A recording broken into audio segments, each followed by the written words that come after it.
See guys, I am making these videos while I am studying and I am finding these points are important for our university exam or for our syllabus, so that we should know it.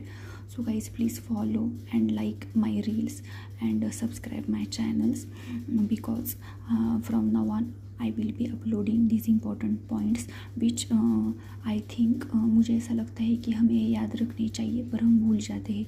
So guys, it's not कि मैं एकदम इसे sequence में पूरे points वगैरह डालने वाली हूँ.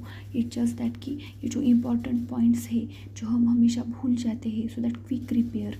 जैसे कि आप अब यूट्यूब देख रहे हो तो क्विक रिवीजन हो जाएगा एक 1.5 मिनट में ये पॉइंट सुन के. इसलिए मैं चाहती हूँ कि आप मेरे चैनल को सब्सक्राइब करो ताकि एक क्विक रिवीजन ही हो जाए आपका मोबाइल देखते देखते. So now come on omental patch repair. What is this omental patch repair और ग्राहम्स पैच रिपेयर? जब हमें ड्यूडेनल अल्सर होता है तो उसके कॉम्प्लिकेशन में हमें एक पॉइंट है परफोरेशन. सो परफोरेशन जब होता है ना, तो याद रखना वो होता है most common in anterior wall of the duodenum. Means anterior ulcers are the most common.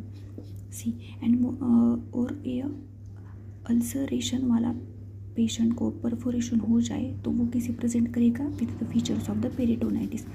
अब पेरिटोनाइटिस क्यों होगा? जब ड्यूडेनम में से परफोरेशन होगा इसलिए वो कंटेंट बाहर आ जाएगा.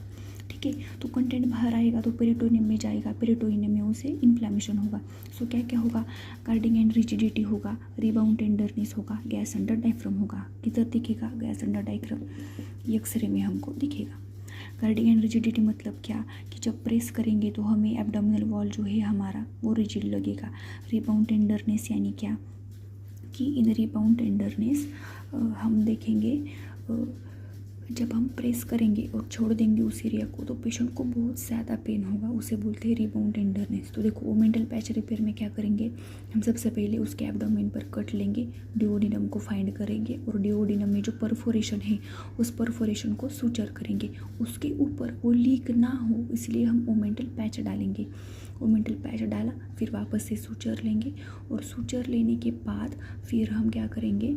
उस पर नॉर्मल सलाइन डालेंगे और देखेंगे बबल्स आएंगे या नहीं, या मीन्स वो पूरा हमने सूचर करेक्टली लिया है या नहीं. और उसके बाद हम एब्डोमिनल वॉल को कवर करेंगे. इसे ही बोलते हैं omental patch repair which is done when there is perforation in the duodenal ulcer.